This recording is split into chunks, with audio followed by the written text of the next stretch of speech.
آیت نمبر 125 میں اسی بات کو ذکر فرماتا ہے انما جعل السبت على الذين اختلفوا کہ یہ دن سابقہ امتوں میں سے ایک امت کو دیا گیا تو انہوں نے کیا کیا انما جعل السبت على الذين اختلفوا فيه تو انہوں نے بجائے اس کے کہ اللہ نے خود یہ دن ان کے لیے منتخب کیا تھا اسے اپنانے کے انہوں نے اپنے لیے ہفتے کے دن کا انتخاب کیا اور بعض نے اتوار کے دن کو پسند کیا اور بعد میں یہ دن امت محمد صلی اللہ علیہ وسلم کو دیا گیا اور اس امت کو جب یہ دن عطا کیا گیا تو اس امت نے اسے اپنا لیا. یاد رکھیے گا سابقہ امتوں کا اس دن کو نہ اپنانا، اپنی مرضی کے ایام کا انتخاب کرنا خطا تھی. ہمارا اس دن کو اپنا لینا، اسے اختیار کر لینا اور پھر اس کے بعد اس دن کی عظمت کو بھلا دینا، اس کی اہمیت کو بھلا دینا اور اس کی فرضیت کو بس کچھ ڈال دینا، یہ ہماری خطا ہے. انہوں نے نہ اپنایا تو خطا پر تھے، اپنے اپنا کر عمل نہ کیا تو خطا پر. تو اگر دیکھا جائے تو کوئی زیادہ فرق نظر نہیں آتا ان میں اور ہم میں اس حوالے سے. اللہ تعالیٰ قرآن مجید میں فرماتا ہے بات تو قرآن کی متعلق ہے، لیکن وہ یہاں پر بطور مثال رکھتا ہوں. سورۃ الاحزاب کی آخری آیات اللہ فرماتا ہے اِنَّا عَرَضْنَا الْأَمَانَةَ عَلَى السَّمَاوَاتِ وَالْأَرْضِ وَالْجِبَالِ فَأَبَيْنَ أَن يَحْمِلْنَهَا. تو انہوں نے جب ہم نے آسمانوں پر، زمینوں پر، پہاڑوں پر اپنی امانت کو یعنی کہ اس قرآن کو رکھنا چاہا کہ تم اسے اپنا لو، اِنَّا عَرَضْنَا الْأَمَانَةَ عَلَى السَّمَاوَاتِ وَالْأَرْضِ وَالْجِبَالِ فَأَبَيْنَ أَن يَحْمِلْنَهَا. انہوں نے انکار کر دیا کہ ہم اس کا بوجھ نہیں اٹھا سکتے. فرمایا کہ اس کے بعد بھی انسان نے اس ذمہ داری کو اپنانا، اس ذمہ داری کو اٹھانے کا اور اس دنیا کی سب سے بڑی ذمہ داری کا بیڑا اٹھانے کا ذمہ اپنے سر پہ. لیکن پھر کیا تھا؟ ذمہ تو لے لیا لیکن پھر اس کا حق ادا نہ کیا. تو اسی طرح سے یہ جمعے کا دن بھی یہود و نصارہ کو دیا گیا، انہوں نے نہ لیا. پھر اس امت کو دیا گیا، لے لیا لیکن اس کا حق ادا نہ کیا. اور یاد رکھیے گا جمعہ ہر بالغ پر فرض کیا گیا سوائے 4 لوگوں کے جو آگے چل کے حدیث میں آپ کے سامنے رکھوں گا. جمعہ ہر کسی پر فرض ہے. یا ایھا الذین آمنوا، اے ایمان والو. مخاطب کون ہے؟ ایمان والو. خطاب کرنے والا کون ہے؟ اللہ کی ذات ہے. اذا نودی للصلاة من یوم الجمعہ، جب جمعے کے لیے ندا لگا دی جائے، جمعے کے لیے بلا لیا جائے، اذا نودی للصلاة من یوم الجمعہ فاسعوا الى ذکر اللہ وذروا البیع.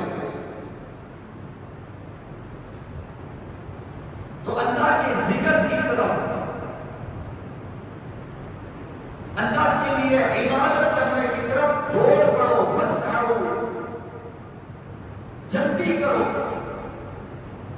کوشش کرو۔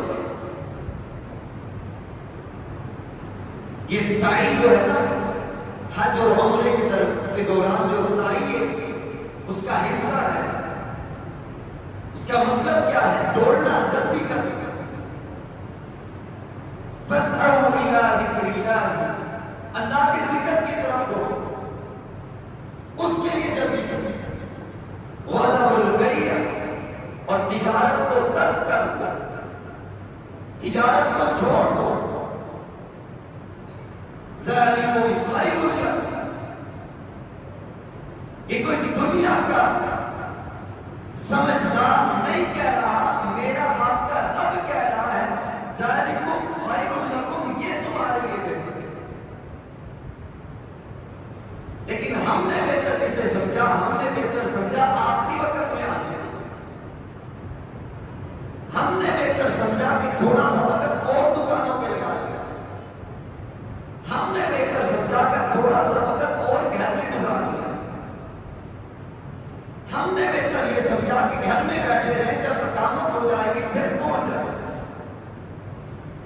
ہم نے بہتر یہ سمجھا کہ تھوڑا سا وقت اور انتظار کرنے، خطبہ کون سنے گا، نیند آتی رہے گی۔ لیکن میں اور آپ جو بہتر سمجھے وہ بہتر 100% نہیں ہو سکتا ہے۔ اگر یوں کہا جائے 100% غلط ہو سکتا ہے تو درست ہوگا، لیکن رب کبریا نے جو کہہ دیا ہے وہ 100% کیا، وہ 1000% بھی بنایا جائے تو اس سے بھی زیادہ درست ہوگا۔ اِذَا نُودِیَ لِلصَّلَاةِ مِن یَوْمِ الْجُمْعَةِ، جمعے کے لیے جب آواز لگائی۔ اب یہاں پہ بھی لوگ کہتے ہیں کہ اذان ہو جائے اس کے بعد جانا ہے، یہ بھی میں آگے چل کے بیان کروں۔ اپنی مرضی کا دین ہم نے گھڑ لیا، قرآن کی آیات کے معنی اپنی مرضی کے کر دیا۔ کیا یہ معنی محمد کریم صلی اللہ علیہ وسلم کو سمجھ نہیں آئے؟ حضرات صحابہ کرام کو سمجھ نہیں آئے تھے کہ آقا نامدار کے آنے سے پہلے مسجد کھٹا کر بھری ہوتی تھی؟ فَاسْعَوْا إِلَىٰ ذِكْرِ اللَّهِ وَذَرُوا الْبَيْعَ، یہ حکمت کہا گیا۔ ذَلِكُمْ خَيْرٌ لَكُمْ إِن كُنتُمْ تَعْلَمُونَ، اگر تم کچھ عقل رکھتے ہو، کچھ سمجھتے ہو تو یہ تمہارے حق میں بہتر ہے۔ جمعہ فرض کیا گیا ہے، اور یہ آیت کریمہ تمام مفسرین کرام کا اس پر اتفاق ہے، تمام امت کا، کہ یہ آیت کریمہ سورۃ الجمعہ کی، یہ جمعے کی فرضیت کے لیے،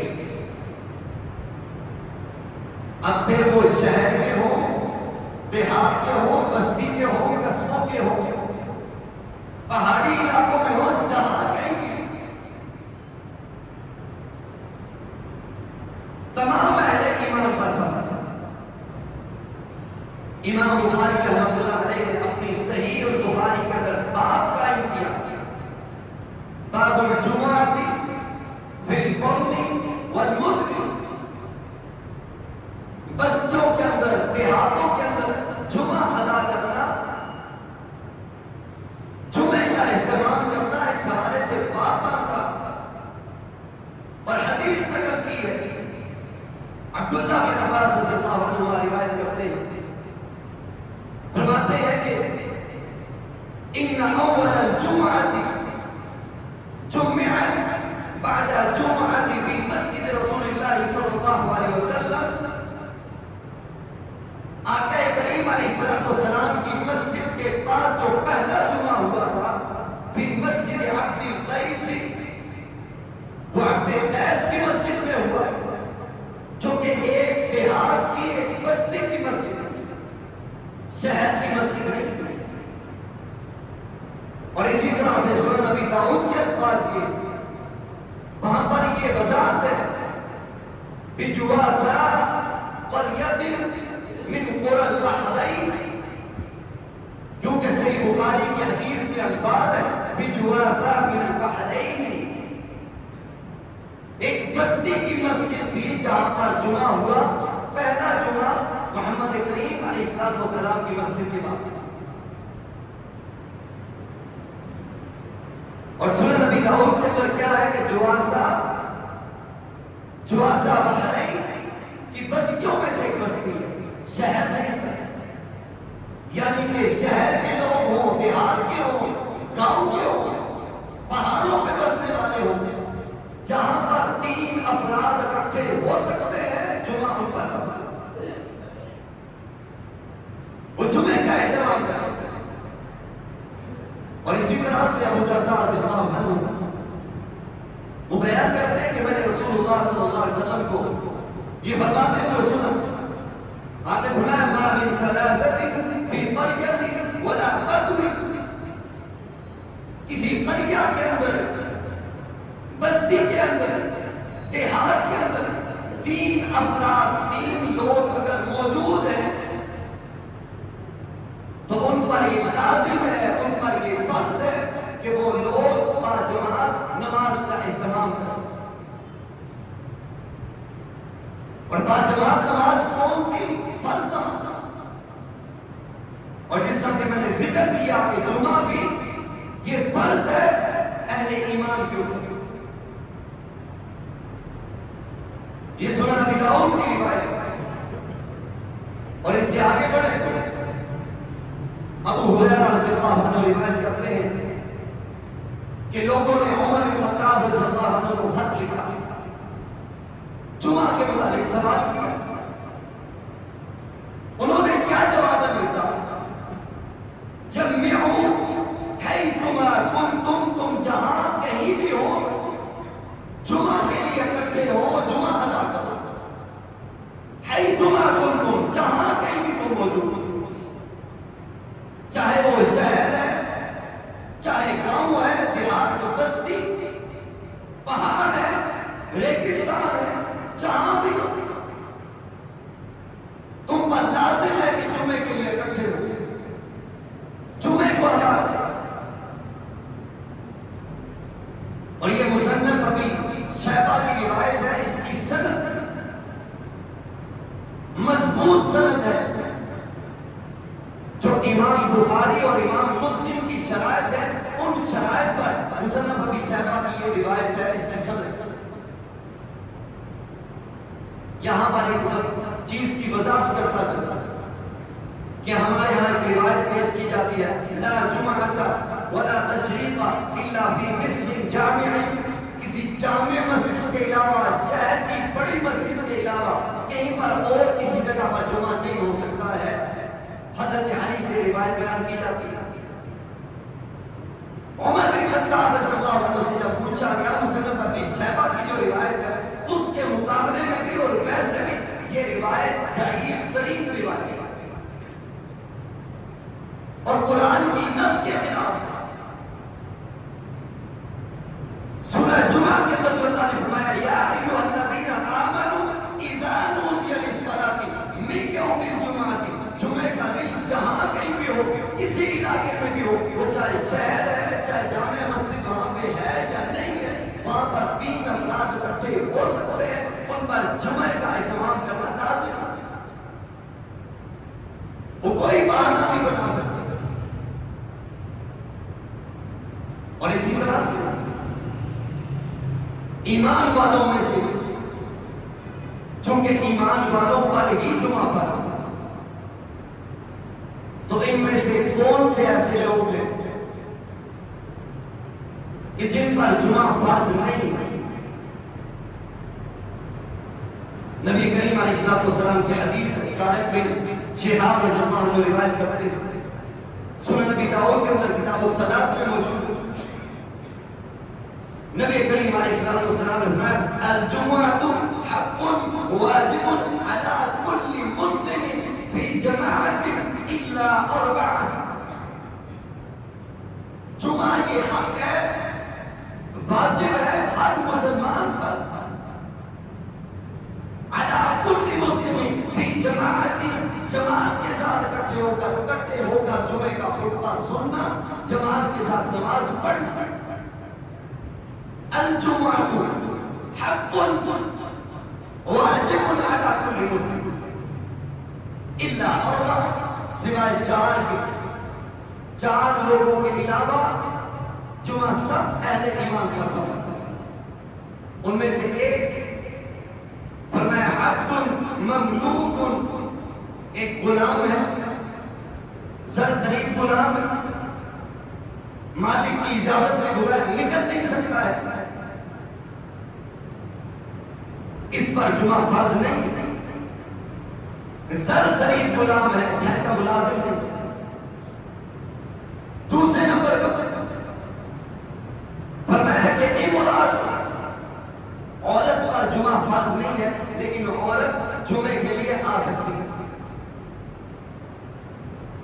اور تیسرے نمبر پر فرمایا او صبی، یا پھر بچے پر جمعہ فرض نہیں لیکن بچوں کو لایا جا سکتا ہے، احادیث صحیحہ سے ثابت ہے. اور چوتھے نمبر پر فرمایا او مریض، یا پھر مریض ایسا مرض ہے مسجد میں آ نہیں سکتا، زیادہ دیر کے لیے بیٹھ نہیں سکتا، ایسا مرض ہے جس کی وجہ سے مسجد میں آنا محال ہے، اس پر جمعہ فرض. یہ چار طرح کے، ایک زر خرید غلام، دوسری عورت، تیسرے نمبر پر بچے، اور چوتھے نمبر پر مریض ہے، ان پر جمعہ نہیں. لیکن احادیث کے اندر یہ صراحت ہے. اب اس سے کوئی یہ نہ لے کہ عورتیں مسجد میں نہیں جا سکتی جب فرض نہیں ہے. یاد رکھیے گا جو کام اگر فرض نہیں ہے تو اسے کیا جاتا ہے یا کرنا نبی کریم علیہ السلام سے ثابت ہے، اس کی فضیلت موجود ہے تو وہ کر لینا چاہیے. نبی کریم علیہ السلام کے مطابق حدیث میں آتا ہے، صحابیہ بیان کرتے ہیں میں نے رسول رحمت علیہ السلام کی زبان اقدس سے سورہ قاف کی تلاوت، قاف والقرآن المجید، اس سورہ کی تلاوت آپ علیہ السلام سے سن کے یاد کر لی. اور نبی کریم علیہ السلام احادیث کے اندر یہ بات کی صراحت کے ساتھ موجود ہے، آپ جمعے کی نماز میں سورہ قاف کی تلاوت بھی کیا کرتے ہیں. اور اگر آج کر لی جائے تو پھر بھی رونا بن جاتا ہے. اتنی لمبی تلاوت، اتنی لمبی نماز، سورہ قاف کی تلاوت کیا کرتے ہیں، سورہ جمعہ کی تلاوت کیا کرتے ہیں. سبح اسم ربک الاعلی، حضرت کا حدیث الغاشیہ، ان سورتوں کی تلاوت کیا. اب صحابیہ کیا کہتی ہیں میں نے سورہ قاف یاد کی تھی، آمنہ کے لال کی زبان سے سن کے یاد کی تھی جمعے کی نماز میں.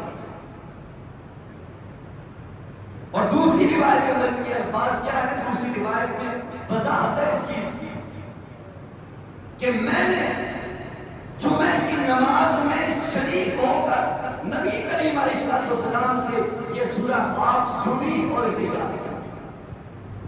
جمعے کی نماز میں شریک. اور نبی کریم علیہ السلام کی حدیث کیا ہے؟ فرمایا عورتیں اگر تمہیں مسجدوں میں جانے کے لیے تم سے اجازت مانگے، تم سے اجازت طلب کرے تو انہیں اجازت دیا تو انہیں منع نہ کیا. آج ہماری خواتین بازار میں جاتی ہیں تو ممالک کو، شادی بیاہ میں جاتی ہے جہاں پر آج کل شادی بیاہ کے ماحول جانے کے قابل نہیں. ایک پردے والی عورت وہاں پر نہیں جا سکتی، وہاں پہ اجازت ہے. اکیلی خریداری کرنے جائے گی اجازت ہے لیکن مسجد میں نہیں جا سکتی. الفاظ کیا ہے؟ الفاظ کیا بولے جاتے ہیں؟ کہتے ہیں فتنے کا ڈر ہے. نعوذ باللہ. آج تو الگ سے جگہ بنی ہوتی ہے خواتین کے لیے. آقا انعامدار کے دور کے اندر صحابہ بیان کرتے ہیں پہلی صفحے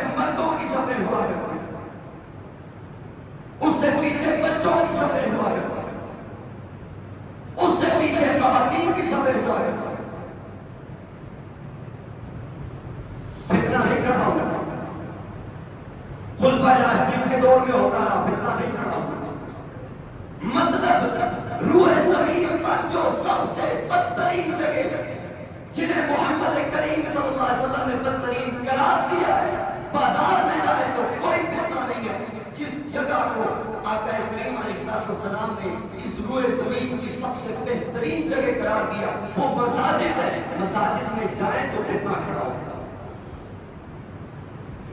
حضرت عمر کے بیٹے نے اپنی بیوی کو مسجد میں جانے کی اجازت انہوں نے مانگی, منع کر دیا. عمر بن خطاب نے کہ پوتے نے اپنے والد سے اجازت مانگی, منع کر دیا. عمر بن خطاب کے بیٹے ہیں, ان کا بیٹا اپنے والد کے سامنے بات کر رہا, کہتے ہیں تم منع کرتے ہو اپنی بیوی کو کہ مسجد نہ جائے.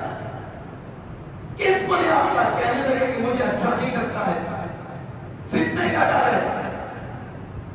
تو عمر بن خطاب کے بیٹے نے جواب کیا دیا اپنے بیٹے کو, کہنے لگے جس چیز کے بارے میں محمد کریم علیہ السلام رخصت دیتے ہیں, اجازت دیتے ہیں, تم منع کرنے والے کون ہوتے ہو؟ اپنے بیٹے سے بات کرنا چھوڑ دو. اور اسی طرح یہ بات بھی ذہن میں ہے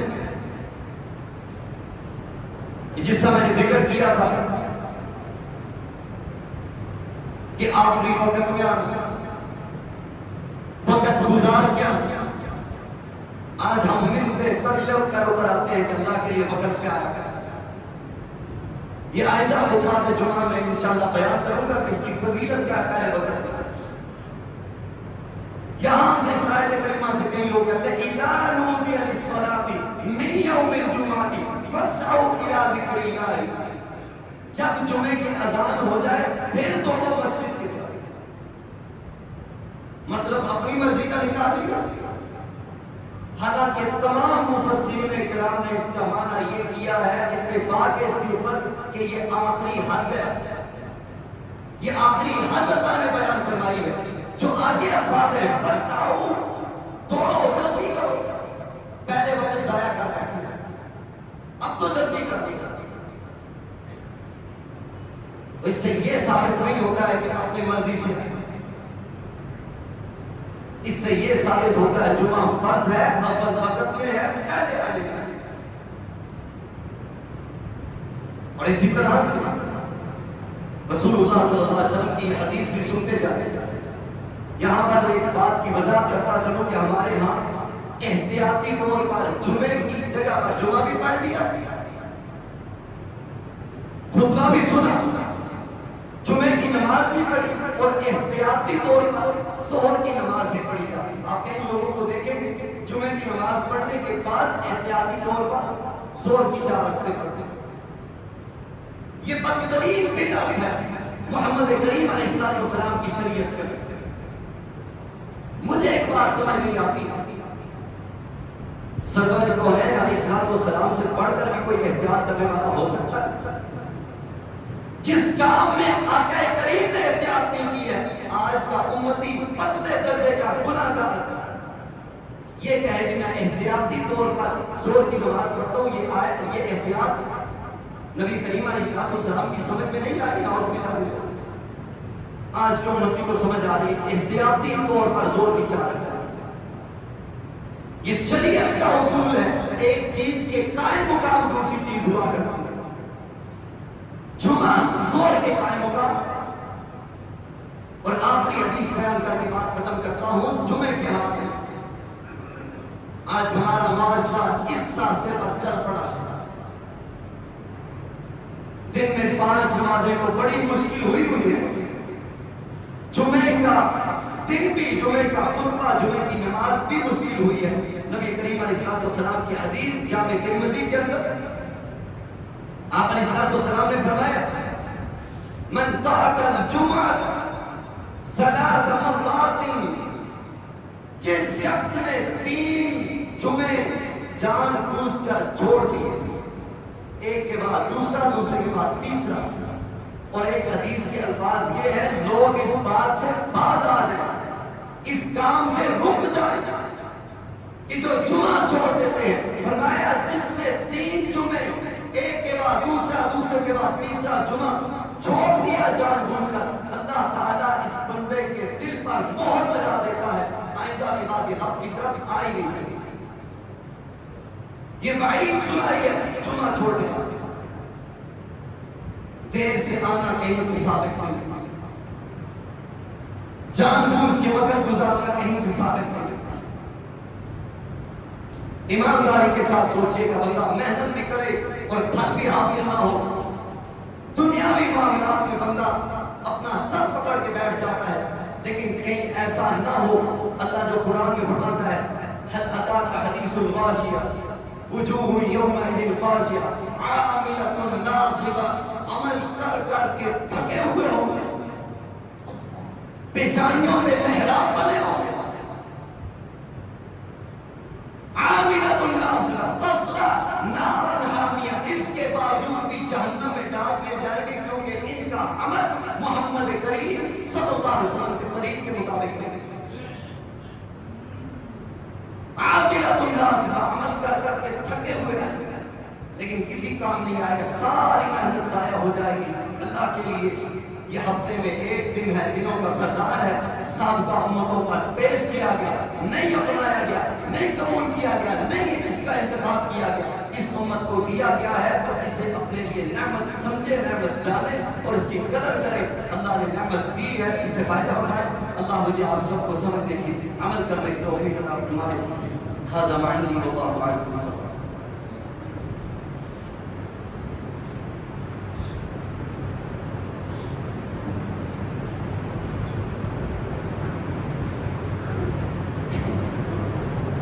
إن الحمد لله نحمده ونستعينه ونستغفره ونؤمن به ونتوكل عليه ونعوذ بالله من شرور أنفسنا ومن سيئات أعمالنا، من يهده الله فلا مضل له ومن يضلله فلا هادي له، واشهد ان لا اله الا الله وحده لا شريك له، واشهد ان محمدا عبده ورسوله۔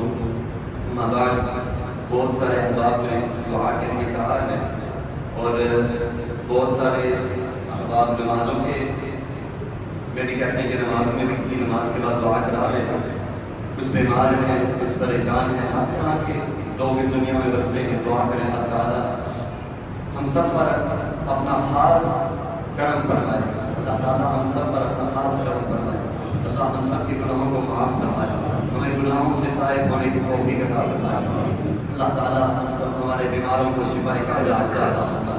اللہ جو بیمار ہیں گھروں میں، ہسپتالوں میں، جہاں کہیں بھی اللہ تمام کو شفا کا علاج عطا فرمائے، جن کے عزیز و اقارب دنیا سے رخصت ہو گئے ہیں ان کے آنے والی منازل کو آسان فرما، ان کے لیے درجات بلند فرما۔ اللہ ہم سب کو دنیا کی پریشانیوں سے نجات نصیب فرما، دنیا کی تنگیوں سے نجات نصیب فرما، اللہ دنیا کے فتنوں سے ہمیں محفوظ فرما، دنیا کے فتنوں سے محفوظ فرما۔ اللہ دنیا میں جب تک زندہ ہے اس وقت تک رکھ، اپنے دین پر قائم رہنے کے، اپنے دین پر ثابت قدم رہنے کی توفیق عطا فرما۔ اس وقت دنیا سے اٹھا، اس حال میں اٹھا کہ اللہ تو ہم سے راضی ہو، ہم تجھ سے راضی ہو۔ اللہ اس حال میں اٹھا کہ تیرا ذکر ہماری زبان پر، اللہ اس حال میں اٹھا کہ تیرے قرآن کی تلاوت ہماری زبانوں پر، اس حال میں اٹھا کہ تیرے نبی پر درود بھیجتے ہوئے دنیا سے جا، اس حال میں اٹھا کہ اللہ تو ہم سے خوش ہو، ناراض نہ ہو۔ اللہ ہم سب کو دنیا اور آخرت کی بھلائیاں نصیب فرما۔ اللہ جو بے اولاد ہیں انہیں نیک صالح فرما بردار اولاد نصیب فرما، جو کاروباری لحاظ سے پریشان ہیں اللہ ان کے کاروبار میں برکت نصیب فرما، اللہ ان کی کاروبار میں برکت عطا فرما۔ اللہ جن کے کاروبار نہیں ہیں انہیں حلال کاروبار عطا فرما، اللہ جو معاشی طور پر پریشان ہیں ان کی معاشی پریشانی کو دور فرما۔ اللہ جس طرح کا بھی ہر کسی کے دلوں کے حال تو جانتا ہے، ہر کسی کی اپنی حاجات ضروریات ہیں، جس کی جو نیک تمنا خواہش ہے اللہ ہم سب تیرے در پہ سواری ہیں، تیرے در پہ فقیر ہیں، تجھ سے مانگنے کے لیے آئے ہیں۔ اللہ ہم سب کو اپنی رحمت کے خزانوں میں سے عطا فرما۔ سبحان ربک رب العزت عما یصفون وسلام علی المرسلین والحمد للہ رب العالمین۔